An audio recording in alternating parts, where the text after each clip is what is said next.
विधायक साहब के परसों घर गए थे कि वो किसानों के हक में वोटिंग करेंगे। फिर रातों रात क्या हुआ क्या नहीं वो विधायक साहब जानते हैं, उनको क्या लालच दिया गया क्या नहीं। जब तक हमारे टोहाना के विधायक को सरकार के अंदर मंत्रिमंडल की लालसा दी जाती है और वो चुप हो जाते हैं, जब उन्हें लगता है कि हमारा मंत्रिमंडल में जगह नहीं मिलेगी वो फिर सरकार के खिलाफ बोलते हैं, अपने आप को किसान एक ऐसे होने का साबित करते हैं। जो जय जवान जय किसान का नारा था वो कल जय कुर्सी जय सरकार का नारा बना। बार बार हमारे टोहाना के विधायक जी ये बात कहते हैं कि मुझे 1 लाख वोट दिए। हम उनको 1 लाख वोट के बदले 1 वोट मांग रहे थे। मुख्यमंत्री जी वो भी अपने विधानसभा क्षेत्र में नहीं जा सकते, विधायक तो क्या चीज़ है। मुख्यमंत्री जी रैली करके देखें।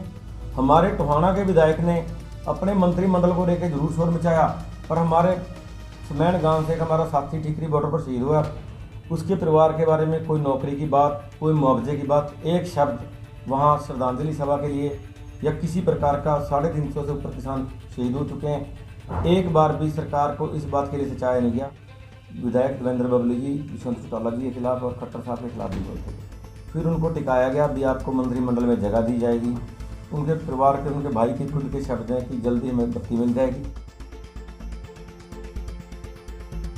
जो कल विधानसभा के अंदर अविश्वास प्रस्ताव आया वो सरकार को गिराने के लिए लेके नहीं है, वो केंद्र सरकार के खिलाफ जो 3 कानून बनाए गए हैं उनके खिलाफ। एक तरफ किसान थे, एक तरफ सरकार थे। जहाँ तक विधायकों की वोटिंग की रही बात, जो विधायक किसान का बेटा होने का दावा करते थे, खुद किसान होने के दावे करते थे, वो सब उन सब के चेहरे कल बेनकाब हो गए।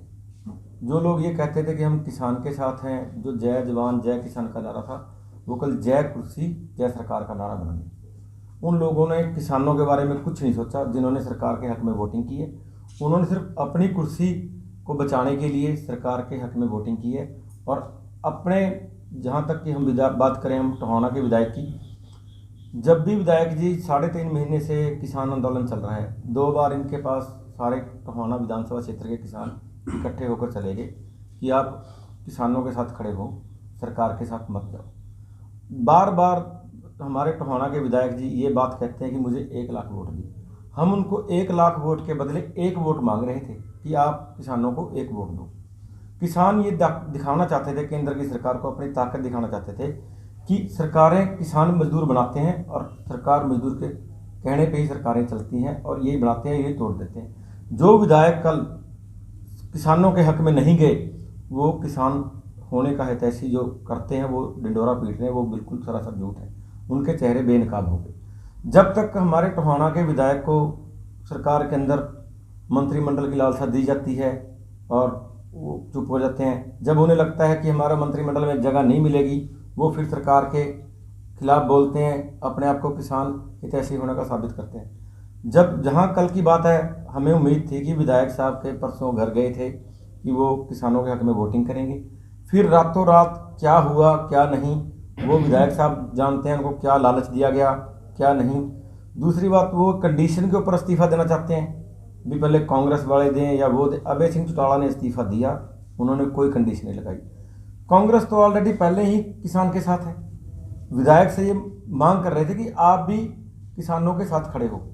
जो 3 कृषि कानून अध्यादेश बीजेपी केंद्र सरकार लाई है उसके खिलाफ वोटिंग करो ताकि सरकार को सचाया जा सके, भी किसानों की मांगों को सोचा समझा सके और दोबारा सरकार वार्तालाप के दरवाजे खोले। वो तो परसों विधानसभा के अंदर विधायक जी ने खुद बताया था कि गांव में किसान उनको घुसने नहीं देते। और जहां तक आम किसान की मजदूर की बात है, आज किसी राजनीतिक पार्टी की बात नहीं, आज लोगों के रोजी रोटी का, अपने पेट का, आने वाली फसलों का और आने वाली नस्लों का सवाल है। और ये जो विधायक साहब खुद कहते हैं कि उनको गांवों में नहीं घुसने देते, उनको लोहे के हेलमेट बनवाने पड़ेंगे, वो तो उनको खुद को पता है गांवों में लोग नहीं जाने देते, लोगों में रोष है बहुत ज़्यादा। और फिर वो ड्रामा करते हैं राम कुमार गौतम जी की तरह। वो आज जो देखा जाता है, हमारे टोहाना के विधायक दूसरे हरियाणा प्रदेश के अंदर राम कुमार गौतम जी बन चुके हैं। आप विधायकों की बात करते हो, मुख्यमंत्री जी उप मुख्यमंत्री जी वो भी अपने विधानसभा क्षेत्र में नहीं जा सकते, विधायक तो क्या चीज़ है। मुख्यमंत्री जी रैली करके देखें, वो तो खुद हमारे टोहाना के विधायक ने कहा है भी मुख्यमंत्री जो हो उप मुख्यमंत्री जो हो, चाहे टोहाना का खुद का विधायक हो, वो भी नहीं आ सकते। पीछे से हमारे बड़ा गांव है समैन, वहाँ आए और रातों रात उनको पता चला, सुबह फिर उनका विरोध किया गया। दूसरी बात, आंदोलन से जुड़ी हुई हर विधायक ने अपने हलके से जितने भी किसान शहीद हुए उनकी आवाज़ को उठाया। हमारे टोहाना के विधायक ने अपने मंत्रिमंडल को लेकर जरूर शोर मचाया, पर हमारे समैन गांव से एक हमारा साथी ठीकरी बॉर्डर पर शहीद हुआ, उसके परिवार के बारे में कोई नौकरी की बात, कोई मुआवजे की बात, एक शब्द वहाँ श्रद्धांजलि सभा के लिए या किसी प्रकार का 350 से ऊपर किसान शहीद हो चुके हैं, एक बार भी सरकार को इस बात के लिए सचाया नहीं गया और ना ही उनकी कोई मांग उठाएगी। उन्होंने सिर्फ अपना रौला पाया और कुछ नहीं किया। आप धन्यवादी दौरे की बात करते हो गिल साहब, विधायकों को लोग गांव में ब्याह शादी में नहीं आने देते, सुख दुख में नहीं आने देते। ये किसी प्रकार जो किसान विरोधी है वो गांव में नहीं आएगा, जो किसान के साथ है वही गांव में आएगा। आज से आप 4 महीने पहले की बात देखो, विधायक देवेंद्र बबली जी दुष्यंत चौटाला जी के खिलाफ और खट्टर साहब के खिलाफ भी बोलते थे, फिर उनको टिकाया गया, भी आपको मंत्रिमंडल में जगह दी जाएगी। उनके परिवार के, उनके भाई के खुद के शब्द हैं कि जल्दी हमें बत्ती मिल जाएगी। अब ये सिर्फ ड्रामे करते हैं अपनी कुर्सी के बचाने के लिए, और किसानों के हक में कोई ड्रामा बात नहीं है, ये सिर्फ अपनी कुर्सी के लिए ड्रामे करते हैं। अगर वो किसान हितैषी थे तो इस्तीफा देते। बात जहाँ तक कि बीजेपी जेजेपी के सवाल है, जो किसान आंदोलन का समर्थन करता है गांव से कोई भी आदमी है, हम ये कहते हैं उस आदमी को वोट दो, कोई भी है किसी पार्टी से।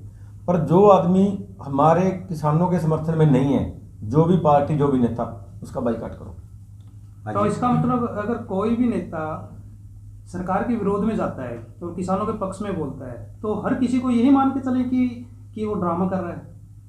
बात ड्रामे की बात नहीं है। जो भी विधायक बोला, बलराज कुंडू जी बोले, उन्होंने सरकार के खिलाफ वोटिंग की। धर्मवीर जी बोले, उन्होंने स्टेट की चेयरमैन छोड़ी, सरकार के साथ था।